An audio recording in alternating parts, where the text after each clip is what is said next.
Kanjikode spirit നിർമ്മാണശാലയ്ക്ക് തുരങ്കം വെക്കുമ്പോഴും കർണാടകയിൽ ബ്രൂവറിക്കായി സ്വകാര്യ കമ്പനിയുമായി കൈകോർത്തിരിക്കുകയാണ് കോൺഗ്രസ്. ബ്രൂവറി സ്ഥാപിക്കുന്നത് ഡെൻമാർക്ക് കമ്പനിയായ കാൾസ്ബർഗുമായാണ് കർണാടകയിലെ കോൺഗ്രസ് സർക്കാർ ധാരണയുണ്ടാക്കിയിരിക്കുന്നത്. ഇതോടെ 28 ഏക്കർ ഭൂമിയിൽ 600 കോടി രൂപയാണ് കാൾസ്ബർഗ് ഇന്ത്യയുടെ നിക്ഷേപം. കേരളത്തിൽ പദ്ധതി മുടക്കാൻ കോൺഗ്രസ് നേതാക്കൾ കിണഞ്ഞ് പരിശ്രമിക്കുന്നതിനിടെയാണ് കർണാടകയിൽ ബ്രൂവറി ആരംഭിക്കുന്നതിന് സ്വകാര്യ കമ്പനിയുമായി കോൺഗ്രസ് സർക്കാർ ധാരണയുണ്ടാക്കിയിരിക്കുന്നത്.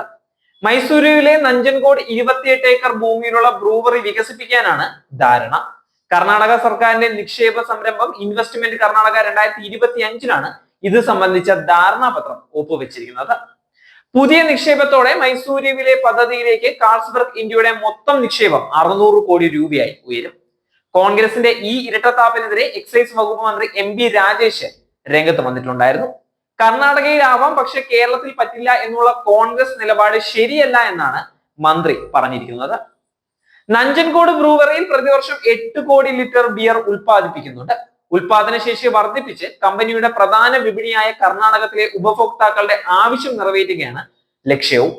കേരളത്തിൽ ദുർബല ആരോപണങ്ങൾ ഉന്നയിച്ച് കുഴങ്ങി നിൽക്കുന്ന കോൺഗ്രസിന് കർണാടക കോൺഗ്രസിന്റെ നിലപാട് കൂനിന്മേൽ കുരുവായിരിക്കുകയാണ്. പാലക്കാട് എലപ്പുള്ളിയിൽ ബ്രൂവറി തുടങ്ങുന്നത് സംബന്ധിച്ച് മുഖ്യമന്ത്രിയുമായി സംവാദത്തിന് തയ്യാറാണ് എന്നാണ് പ്രതിപക്ഷ നേതാവ് VD സതീശൻ പറഞ്ഞിരിക്കുന്നത്.